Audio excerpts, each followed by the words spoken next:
Hallo meine Lieben und herzlich willkommen zu einem neuen Talk-Video. Und zwar gibt es jetzt sozusagen Teil 3 meiner Schwangerschaft mit den Sechslingen. Falls ihr den ersten und zweiten Teil verpasst habt, guckt ihn euch unbedingt an. Ganz wichtig, um das Ganze zu verstehen. Im Teil 1 und Teil 2 geht es hauptsächlich um die Schwangerschaft mit den Sechslingen, wie das Ganze war. Jetzt wollte ich so ein bisschen weiter erzählen, wie es dann nach der Geburt mit den Sechslingen war. Genau, ich habe mir extra jetzt nochmal Teil 2 angeguckt, wo ich aufgehört habe. Da war es ja wirklich der Cut, als die Sechslinge geboren wurden.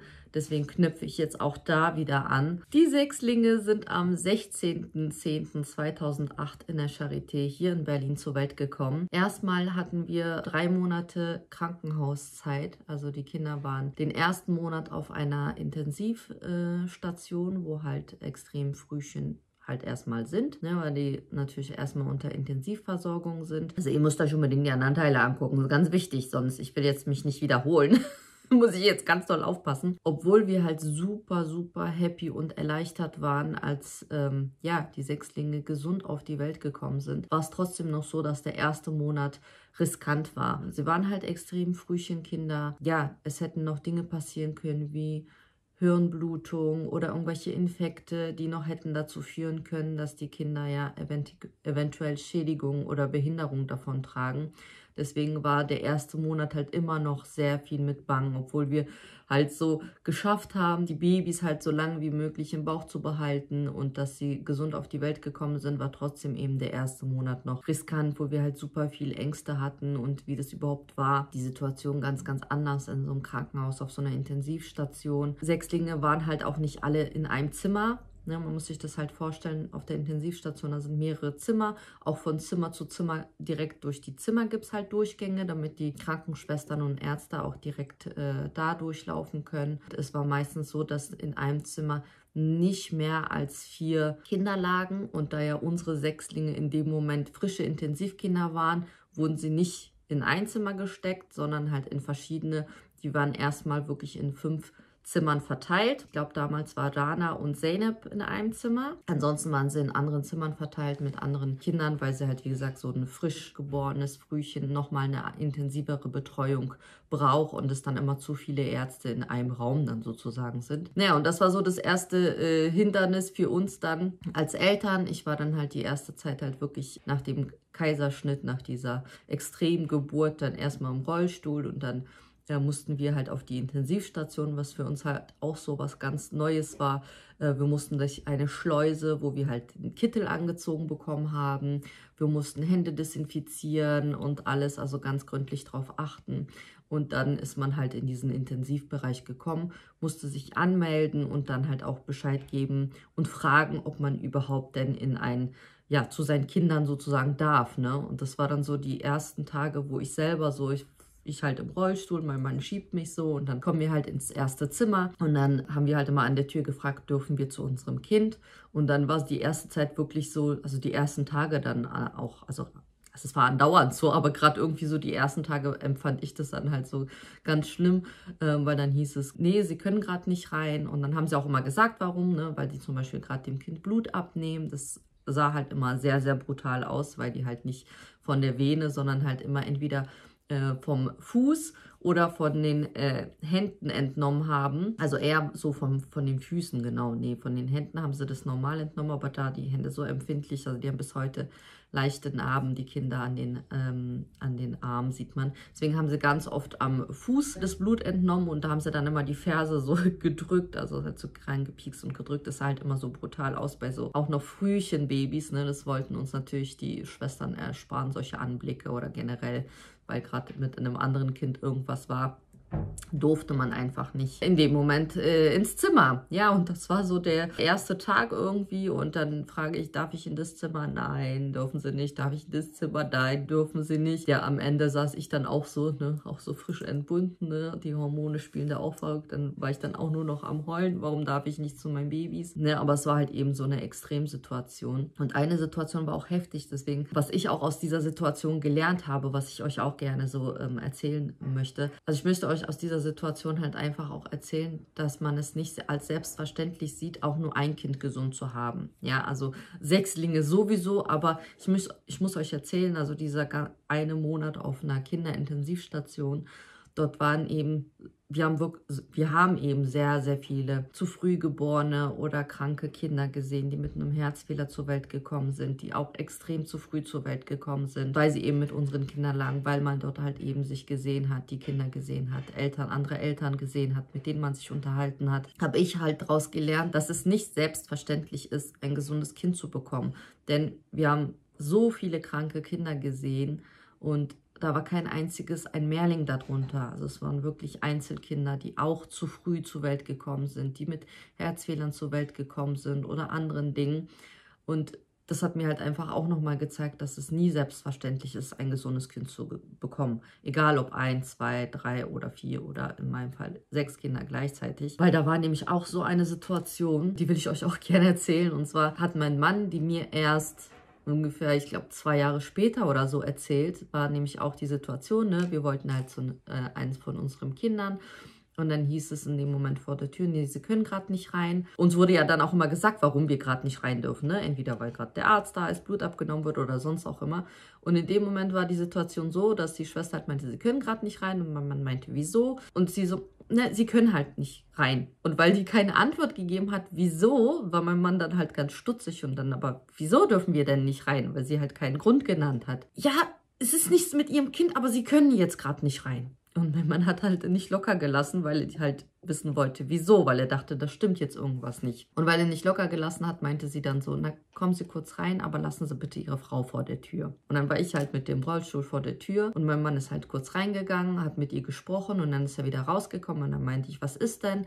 Und er so, nee, ist alles okay, wir können, ein bisschen später können wir dann reinkommen, ist nichts, ist alles okay, mit unserem Kind ist nichts. Und da hat er mir halt nicht erzählt, was war und das hat er mir 2 Jahre später erzählt und zwar war das halt eben so, dass neben unserem Kind ein verstorbenes Baby lag. Das war halt eingewickelt, das hat mein Mann dann gesehen. Das ist halt in eine Decke eingewickelt und lag halt noch da in dem Inkubator drin. Und es war schon richtig ja, heftig und sie wollte natürlich nicht, dass ich das mitbekomme, ne? Weil unsere Kinder hätten auch in diese Situation noch kommen können. Wir haben es ja auch eben miterlebt. Auch neben Adem lag ein Frühchenkind, was halt noch kleiner war als unsere Sechslinge und er hat wirklich 2 Wochen lang gekämpft, war auch ein Junge und einfach viel zu früh und die Lungen haben immer wieder versagt. Er wurde mehrfach operiert. Ich habe auch mit der Mama geredet und es war dann wirklich so eine Situation, weil ja auch die Zimmer so eine Durchgangszimmer waren und es war dann halt auch so, dass man mit den Kindern, man durfte mit den Babys Känguruen machen, nennt sich das. Und zwar ist das, ja, weil die Frühchen halt im Inkubator liegen und man die ja da nicht rausnimmt, ja. Also man hat Versorgung gemacht, das erzähle ich euch gleich. Aber es ist halt so, dass man da die halt nicht rausgenommen hat, sondern was man gemacht hat, war Känguruen. Und zwar wurde das Frühchen, das Baby, aus dem Inkubator rausgenommen, aber mit den ganzen Kabeln und so und wurde dann auf den nackten Oberkörper draufgelegt, schön zugedeckt, warm gehalten, so dass das Kind halt wenigstens dieses, ne, weil es halt einfach zu früh aus dem Mutterleib gekommen ist und dass man da dieses, ne, von der Mutter, das Herzschlag, den Geruch und alles, das war halt sehr, sehr wichtig für die Babys und das haben wir halt mit meinem Mann immer zu zweit gemacht. Ich habe 2 Babys halt auf die Brust bekommen, mein Mann 2 und dann haben wir uns immer abgewechselt. Das sind man immer so eine Stunde, glaube ich, oder 1,5 Stunden gemacht, dass man da so gelegen hat. Und es war auch die Situation, wo ich halt mit 2 so gelegen habe und nebenan halt gehört habe, wie die Familie sich von dem Kind verabschiedet hat, wie die halt geweint haben und getrauert haben. Und es war dann halt für mich auch total schlimm und ich lag da auch weinend, weil mir das so leid getan hat und ich mich glücklich schätzen konnte, dass meine Kinder halt überlebt haben. Und trotzdem aber noch diese Furcht halt da war, dass eventuell irgendwas noch passieren kann. Also wir waren da super, super vorsichtig, weil wir Angst hatten einfach, dass irgendwie die Kinder irgendwie sich mit einem Virus anstecken oder eben diese Hirnblutung. Es war halt alles immer noch so, ne, mit Furcht und Bange. Und erst wirklich nach 1 Monat, als sie die Intensivstation verlassen konnten und auf die normale Kinderstation dann gekommen sind. Und da waren sie das erste Mal dann in einem Zimmer. Und es war so, so heftig. Boah, das war heftig. Das war das erste Mal, weil ich habe ja erzählt, ne, die waren erstmal in 5 Zimmern, Dann wurden sie dann am Ende, haben sie den dann so verlegt, dass sie dann am Ende nur noch, glaube ich, in 3 Zimmern verteilt waren. Genau, also von 5 Zimmer haben sie dann immer wieder so dann die Kinder verlegt, dass am Ende nur noch 3 Zimmer waren. Erste Mal, als sie dann verlegt wurden auf die normale neonatologische Station, ist das, glaube ich, wenn ich mich nicht irre, in einen riesengroßen Raum, der eben auch für höchstens 6 Babys war, mit Wärmebettchen und auch Inkubatoren ausgestattet. War dann so das erste Mal, als ich in diesen Raum gekommen bin, habe ich wirklich erstmal realisiert, dass ich Sechslinge bekommen habe. Weil das war so nach der Geburt immer, sind wir von Zimmer zu Zimmer gerannt. Das war ja auch so witzig, weil wir mussten erstmal gucken, in welchem Zimmer liegt denn welches Kind. Also, jetzt rede ich wieder nicht so systematisch. Wir haben ja direkt nach der Geburt, als ich euch ja erzählt in Teil 2, da haben die Schwestern ja direkt Fotos gemacht von den Kindern und hinten die Geburtsreihe und Gewicht und Geschlecht aufs Bild geschrieben, ne, dass wir wussten, hier, das ist die erstgeborene Mädchen, zweitgeborene Junge und Gewicht und so. Und wir haben am gleichen Abend nach der Geburt, genau, haben wir die Namen den Kindern per Foto zugeteilt. Also wir haben dann per Foto entschieden, welches Kind welchen Namen bekommt. Wir haben es hinten aufs Foto geschrieben und das dann den Schwestern mitgeteilt, damit sie dann halt an die Inkubatoren die Namen schreiben konnten. Genau, und das war dann halt immer so, man ist halt immer von Zimmer zu Zimmer gerannt. Man musste sich erstmal merken, in welchem Zimmer liegt denn welches Kind. Ne? Also immer die ersten Tage, ich bin halt in ein Zimmer geguckt und habe selber erstmal auf den Inkubator geschaut. Wer ist denn da? Wer liegt denn da? Welches Kind ist denn das? Ja, die erste Zeit, was man überhaupt machen konnte, war nicht viel. Also was halt schön war, war halt, dass man als Eltern direkt in die Versorgung mit eingebunden wurde. Das heißt, wir als Eltern durften dann halt die Windel wechseln, Temperatur messen. Der Mund wurde immer mit so einem Stäbchen und irgendeiner bestimmten Lösung einmal sauber gemacht und eincremen durften wir die, weil die Haut natürlich sehr, sehr empfindlich war. Und dann haben wir die täglich eben mit Bepanthensalbe eincremen dürfen. Alles andere so absaugen und die ganzen Schläuche und so. Haben sich natürlich die Schwestern gekümmert. Es war ja so, dass die Sechslinge mit einer Magensonde ernährt wurden. Ich habe meine Milch abgepumpt und es war auch so eine Sache, ich habe halt, wenn ich im Krankenhaus war, habe ich halt im Krankenhaus abgepumpt und wenn ich zu Hause war, dann zu Hause abgepumpt und ich musste meine Milch erstmal in eine Milchküche bringen. Also wirklich, das war so eine, ja, die hieß Milchküche im Krankenhaus. Ich habe meine Milch da abgegeben. Alles, was ich tagsüber zu Hause abgepumpt hatte oder nachts, habe ich halt im Kühlschrank gehabt und das dann alles eingesammelt und dann in diese Milchküche gebracht, denn die Milch musste sozusagen sterilisiert werden, weil es wichtig war, dass die Frühchen halt eben wirklich keine Keime abbekommen. Ne? Deswegen wurde die dort erstmal entkeimt sozusagen und dann per Magensonde haben sie die Milch bekommen. Das haben die Schwestern gemacht in Form von einer Spritze, haben sie dann halt immer langsam per Magensonde denen die Milch gegeben. Was halt super war bei unseren Kindern, dass sie halt nur eine Atemhilfe hatten. Also die hatten halt einen Tubus über die Nase, was man heute leider sehen kann. Also bei Adem ist es am schlimmsten. Also seine ganze Nasenscheidewand ist leider sehr, sehr schief. Er wurde auch schon einmal operiert, aber halt nicht am Knochen, sondern nur am Gewebe innen und außen der Nase. Denn leider durch diesen Schlauch, der ganz schön dick war, vielleicht blende ich hier nochmal so dieses Foto ein, was ich beim letzten Mal eingeblendet habe. Nach der Geburt, da sieht man diese ganzen Schläuche und so.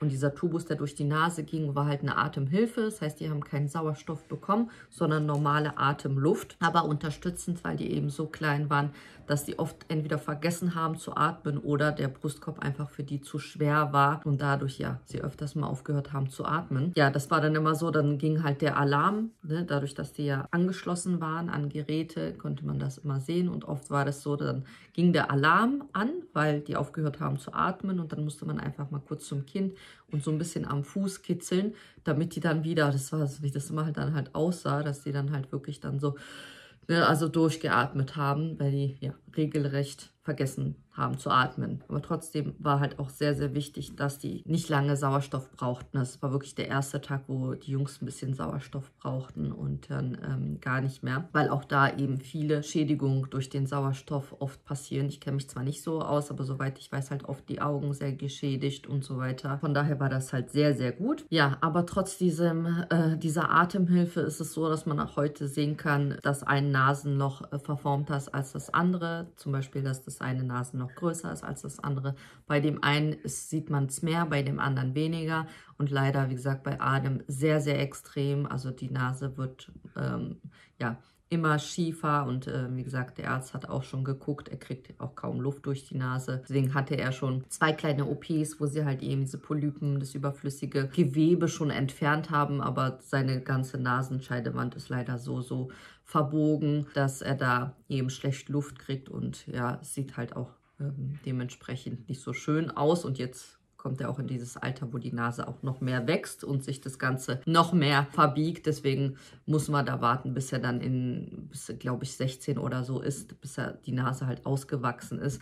Dann muss sie halt wirklich operiert, gebrochen werden und einfach die Nasenscheidewand gerade gemacht werden. Das ist bei ihm dann irgendwie, ich glaube, der war ja auch so sehr zierlich. Weiß nicht warum, aber bei ihm hat der Tubus da am meisten Schaden angerichtet. Aber Alhamdulillah, Gott sei Dank, das ist nichts im Vergleich, was hätte alles sein können. Ja, und so war eigentlich, die Zeit war dann eben so im Krankenhaus, dass da eigentlich für uns Eltern schon die Hektik angefangen hat, weil wie gesagt, wir als Eltern, wir konnten nicht viel machen, außer dass wir eben mit an der Versorgung teilnehmen konnten oder dieses Känguru. Und so war das so, dass wir halt selber schon wirklich von Zimmer zu Zimmer geflitzt haben, dass die Schwestern dann gefragt haben, ne, machen wir die Versorgung? Wir gesagt haben, ja. Ich zu einem Kind, Papa zu einem Kind, fertig gemacht, dann das nächste Kind. Dann haben die mal gefragt, machen sie das nächste Kind oder sollen die Schwester das machen? Wir dann meinten, nein, wir machen das. Und da hat schon so wirklich so ein bisschen dieser Stress angefangen, dass wir diese Versorgung gemacht haben. Ja, eigentlich schade. Ich habe da auch diese schönen Aufnahmen.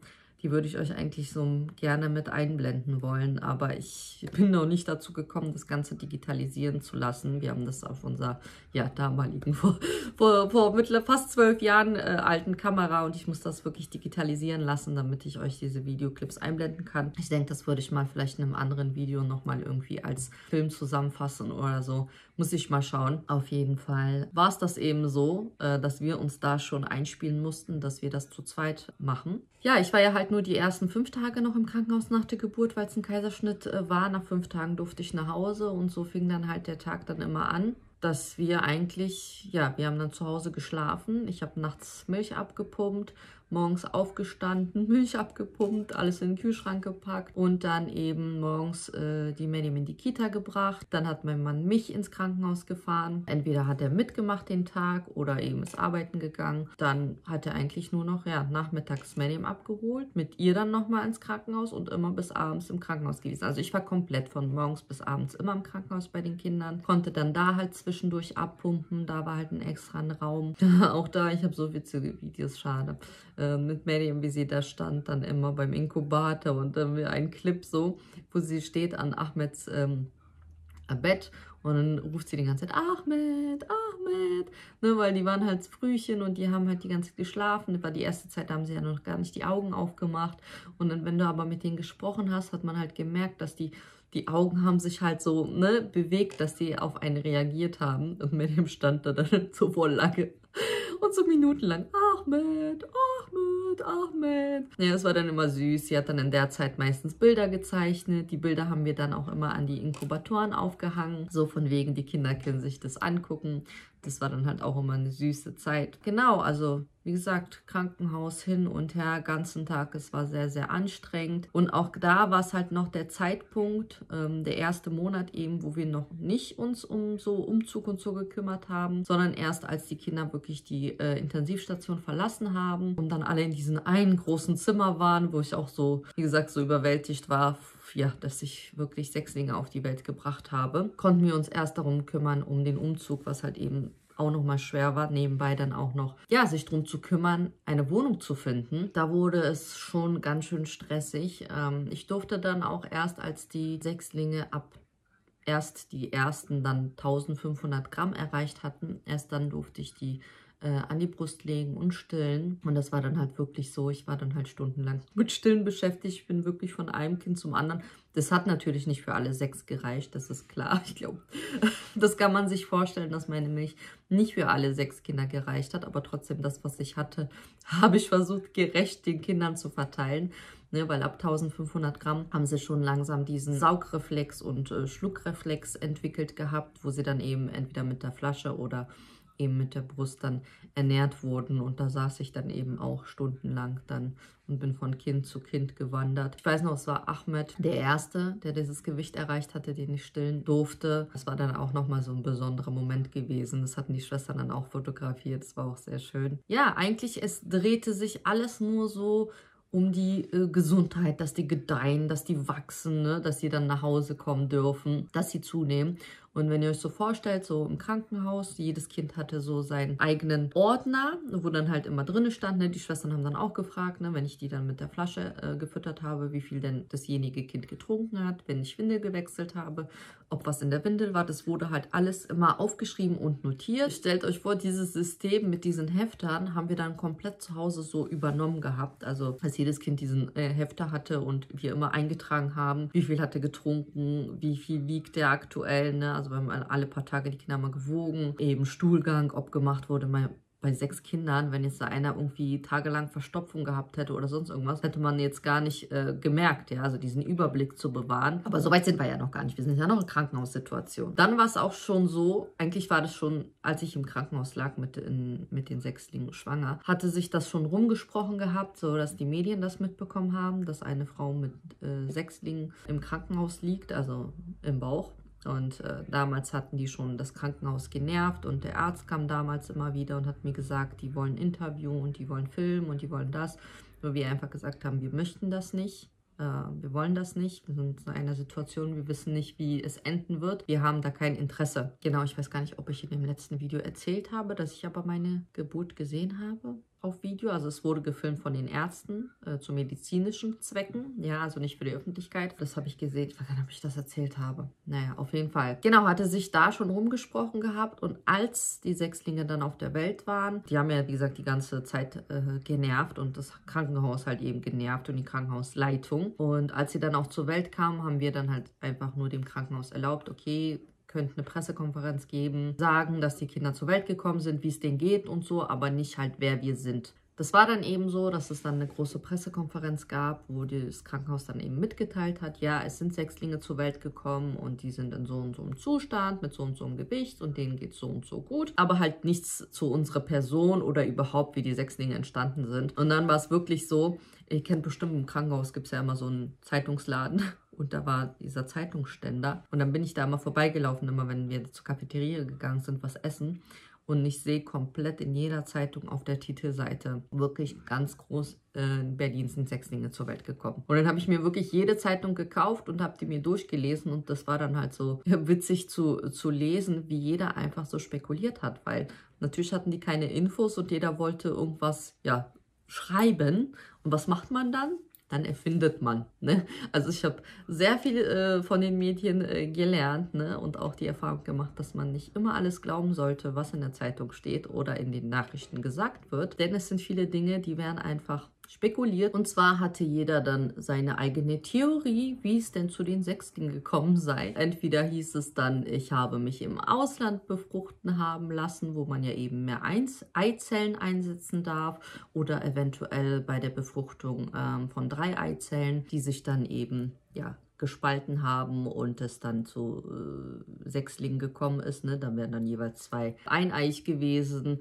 Also solche Spekulationen, irgendwie keiner ist auf die Idee gekommen, dass es auch Hormonbehandlung gibt. Also jeder dachte irgendwie, die hat sich im Ausland befruchten haben lassen müssen. Eben auch solche Spekulationen wie, warum man das überhaupt zugelassen habe und dass es ein medizinischer Fehler war, dass ich nicht diese Teilabtreibung gemacht habe und so. Schaut euch auf jeden Fall dazu den Teil 1 gerne an.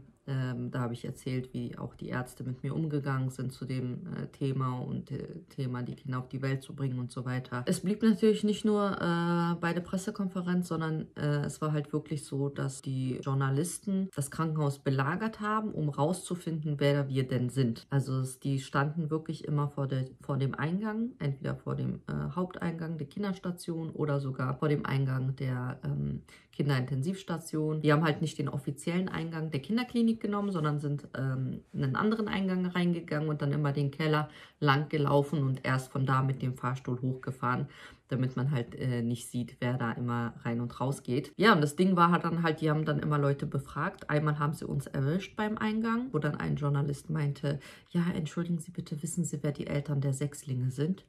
Und wir dann so voll auf blöd getan. Wir so, was, Sechslinge? Wo? Hier? Nee, wissen wir nichts von. Ne, haben wir dann halt so ein bisschen Dings getan, aber es war dann schon ganz schön nervig. Wir haben dann auch damals die Namen der Inkubatoren, also auf den Inkubatoren standen ja die Namen, und da ja auch andere Eltern unsere Kinder gesehen haben, damit sie halt uns nicht verraten im Sinne den Namen, hatten wir den Nachnamen entfernen lassen. Aber ja, ich weiß nicht, wie die das am Ende geschafft haben, aber ja, eines Tages standen sie vor unserer Tür und da waren wir doch ganz schön sauer, wie das Ganze so funktioniert, dass man da das rausfinden kann, wo jemand wohnt. Also war nicht so schön, und dann hat auch das Krankenhaus damals dann auch ein bisschen Druck gemacht und so gesagt von wegen, ja, wir müssen halt was machen mit den Medien und so, damit wir halt auch Hilfe bekommen und so weiter, wo wir einfach, das hat uns alles nicht interessiert.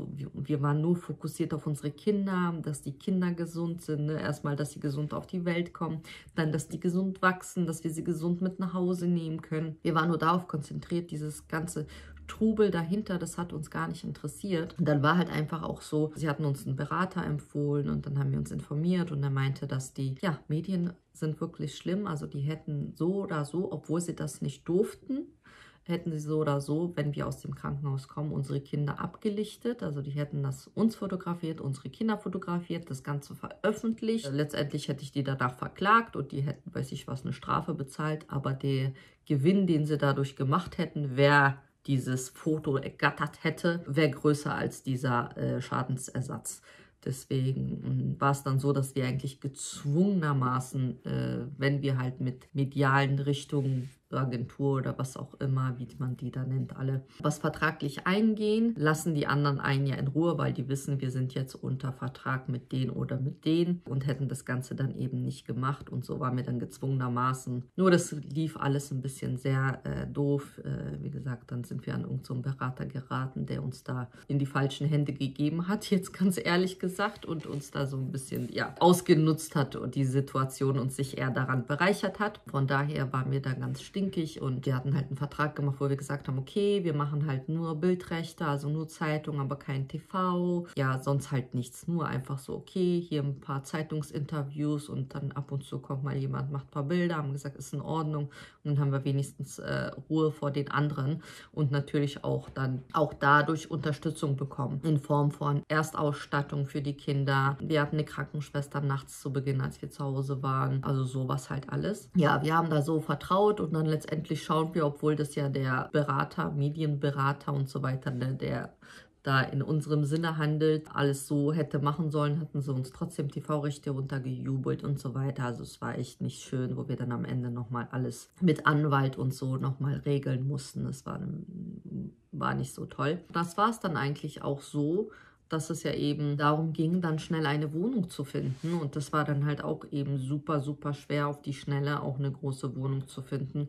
Da hatten wir dann auch wirklich damals auch Glück gehabt, sage ich jetzt mal, und mussten da ganz hektisch, ganz schnell dann den Umzug machen, bevor die Kinder nach Hause kommen. Die Sechslinge sind ja am 16.10.2008 geboren, und genau einen Tag nach Silvester sind wir mit denen nach Hause gekommen. Und zwar war es dann eben der 2. Januar 2009. Und da war auch nochmal so ein Schreck, weil wir sind nicht mit allen Sechsen nach Hause gekommen, sondern leider musste der arme Adem im Krankenhaus bleiben, weil genau zu der Zeit, da lief irgendwie in der Klinik, ich kenne das bestimmt, das gibt es mal öfters, dass irgend so ein Virus, der halt in der Klinik rumgeht. Und es war dann so, ich weiß nicht, wie der hieß, so RS-Virus oder keine Ahnung. Auf jeden Fall hatte Adem sich angesteckt mit diesem Virus. Und hat er dann wahrscheinlich durch irgendeine Schwester, die da nicht so die Hygienemaßnahmen oder so eingehalten hat. Keine Ahnung, wie sich so das da im Krankenhaus verbreitet. Auf jeden Fall hatte er diesen Virus und musste im Krankenhaus bleiben. Dann sind wir damals halt erst mit 5 Kindern nach Hause gekommen. Er ist dann halt eben 2 Wochen sogar noch geblieben, denn auch wo er eben diesen Virus hatte, ist auch nochmal festgestellt worden, dass er einen Leistenbruch hatte und musste halt auch da operiert werden. Und das war dann halt auch nochmal total doof, weil dann eben die 5 von den Sechslingen zu Hause waren und ich dann noch den Adem im Krankenhaus besuchen musste. Also es war wirklich sehr, sehr schwierig. Ja, wir hatten halt eben nachts eine Krankenschwester. Das war ungefähr so 5 bis 6 Monate ging das, dass wir nachts eine Krankenschwester hatten, die uns unterstützt hat, die eben finanziert wurde durch die Stiftung, die medial, ich weiß nicht, ob ich das alles so mal öffentlich sagen soll, will, kann, eben durch diesen medialen Vertrag und da dieses Ganze dann bezahlt wurde. Ne? Also es wurde nicht vom Staat bezahlt, sondern durch die Leute. Ja, an dem Tag, als die Kinder dann nach Hause durften, ist halt wirklich jedes einzelne Kind mit einem Krankentransport wurde nach Hause gebracht. Also jedes Kind, also die 5, ne, jeder einzelne von denen wurde mit dem Krankenwagen nach Hause gefahren. Bin dann halt mit einem Kind mitgefahren. Und ja, und dann war es eigentlich ja eben zu Hause so, wie ich schon meinte, dieser Alltag, dass wir eben eigentlich genauso wie im Krankenhaus weitergemacht haben. Wir hatten unser Desinfektionsmittel, haben immer unsere Hände schön desinfiziert, drauf geachtet auf Hygiene und so weiter. Die erste Zeit eben war es, ich nenne es immer wie so Fließbandarbeit, also regelrecht. Es ist wirklich so. Also da sie ja Frühchen waren und da auch wirklich langsam getrunken haben, war es wirklich so, bis wir beim letzten Kind angekommen waren, das 6. Kind seine Milch getrunken hatte, musste ich schon wieder in die Küche gehen, die Flaschen waschen und schon die neue Milch vorbereiten für das erste Kind, was ganz am Anfang getrunken hat. Denn das hat wirklich mega, mega lange gedauert. Also ihr könnt euch das vorstellen, das war pausenlose Arbeit. Und wir hatten tagsüber auch noch eine Unterstützung für ein paar Stunden. Das heißt, wir waren halt wirklich, ja, die erste Zeit, erste halbe Jahr immer zu dritt. Zwischendurch Windel gewechselt, Kind hingelegt, gewogen, immer geschaut, immer alles notiert, wie viel getrunken und so weiter. Dann war es auch so, dann ist ja Adem nach Hause gekommen, dann musste aber Ahmed dafür, dann hat er diesen Virus bekommen und er musste zurück ins Krankenhaus. Also es war schon wirklich, ja, nicht so schön, aber dann nach ein paar Wochen war auch er wieder, nee, der war da nicht so lange, der war vielleicht ein paar Tage oder eine Woche dann da und dann war er auch wieder zu Hause und dann hatten wir wirklich all unsere 6 Babys zu Hause und waren nur mit der Versorgung beschäftigt. Und auch da finde ich witzig, euch zu erzählen, weil man sich das nicht vorstellen kann. Also ich kenne die Situation, wie es ist, auch nur ein Kind zu haben, ja, als ich nur Medien bekommen habe und ich weiß, wie die ersten 3 Monate waren. Die waren für mich wirklich furchtbar, weil sie andauernd geweint hatte. Ich hatte damals Probleme mit dem Stillen. Ich wusste nicht, hat sie jetzt Hunger, hat sie Durst, hat sie Bauchschmerzen, was will sie denn von mir? Stundenlang getragen, immer so auf mir drauf geschlafen und so, also wirklich so, wo ich auch so nichts hatte, nur dieses Kind im Arm, wirklich von morgens bis abends gefühlt, das Baby im Arm gehabt. Und wenn ich mir vorstelle, das wäre bei den Sechslingen so gewesen, dann kann ich verstehen die Reaktion von anderen, die dann sagen, wie habt ihr das denn gemacht mit 6 Babys? Und da ist eben der Unterschied. Das war dann auch witzig, weil die Krankenschwestern uns schon so meinten, so dass Mehrlingskinder, bei denen ist das irgendwie so anders. Also ich weiß nicht, ob es an dieses Krankenhauszeit auch damit zu tun hat, so dass sie meinte halt immer, diese Mehrlingskinder, die sind schon so geduldig, weil die so, als wenn sie das schon fühlen und wissen, dass die ja nicht alleine sind. Klar, ich als gläubige Muslimin, ich weiß halt einfach, dass ja Gott mir keine Last gegeben hat, die wir nicht hätten tragen können, also uns keine Last gegeben hat, die wir nicht hätten tragen können. Von daher war es eben nicht so, dass sie ganzen Tag geweint haben und man sie tragen musste, sondern die waren wirklich, wenn man jetzt ein Baby vergleicht, super pflegeleicht, ja. Man musste sie halt einfach füttern, Windel wechseln und dann hat man die ins Bett gelegt und die haben geschlafen und waren super happy. Und das kannte ich ja auch nicht. Miriam hat damals bei uns 3 Jahre im Bett geschlafen. Das war bei den Sechslingen eben gar nicht möglich, ne. Und wie gesagt, wenn die ihre Milch getrunken haben, die haben wir ins Bett gelegt und die waren super immer happy. Also ich kann mich, wenn ich daran denke, an die Babyzeit gar nicht daran erinnern, dass es irgendwie so eben extrem viel Geweine und Geschreie, viel Getrage, so an diese Zeit kann ich mich gar nicht erinnern. Nur, dass es eben halt viel zu tun war. Ne? Du hast ja immer irgendein Baby gehabt, was du eben versorgen musstest. Ne? Also die Versorgung hat die ganze Zeit in Anspruch genommen. Ja, eigentlich ging es so, wie es dann im Krankenhaus eben war mit der Versorgung. So hatten wir das eben zu Hause weitergemacht. Auch in der Zeit haben wir viel erlebt, auch mit den Krankenschwestern, die wir zu Hause hatten, beziehungsweise eine Krankenschwester. Was, wenn ich das euch hier erzählen würde, ihr würdet einen Schock kriegen. Aber ich glaube, das würde hier den Rahmen sprengen und ich denke, ich würde das eher irgendwo anders mal mit euch verarbeiten. Aber ja, es sind viele Dinge, was krass war, vor allem, weil wir haben halt durch die Geburt der Sechslinge mit sehr vielen Menschen zu tun gehabt. Es war halt nicht immer einfach und nicht immer hatte man Gutes mit uns im Sinn, mit unserer Familie. Von daher, das vielleicht zu einem anderen Zeitpunkt. Ich will jetzt auch nicht, dass das Video so extrem lang wird, deswegen denke ich, ich mache auch hier wieder einen Cut. Ich weiß nicht, vielleicht mache ich noch einen anderen Teil, wo ich euch so ein bisschen die Kleinkindzeit erzähle, weil ich auch oft die Frage bekomme von anderen Mehrlingsmamas, die zum Beispiel Zwillinge erwarten oder Drillinge oder auch haben, was wir so für Tipps und Tricks vielleicht noch geben können. Dann würde ich das vielleicht nochmal in einem separaten Video bearbeiten, wenn ihr das gerne wünscht. Dafür schreibt mir das gerne in die Kommentare. Ich hoffe, ich konnte alles so zusammenfassen. Ich merke immer, ich rede immer total durcheinander. Deswegen, ja, ich hoffe, das Video war ein bisschen informativ und unterhaltsam für euch und ihr konntet so ein bisschen, ja, eine Vorstellung bekommen, wie das war nach der Geburt der Sechslinge. Wenn ich irgendwas vergessen habe, schreibt es mir gerne in die Kommentare. Vielleicht kann ich das dann in einem weiteren Video dann nochmal mit einfügen. Ansonsten, ja, bedanke ich mich fürs Zuschauen. Ich würde mich freuen, wenn euch das Video gefallen hat, natürlich, wenn ihr mir einen Daumen hoch da lässt, den Kanal abonniert und auch die Benachrichtigungsglocke aktiviert, damit ihr auch das nächste Video nicht verpasst. Ich danke euch fürs Zuschauen. Bleibt gesund. Bis zum nächsten Mal. Tschüss.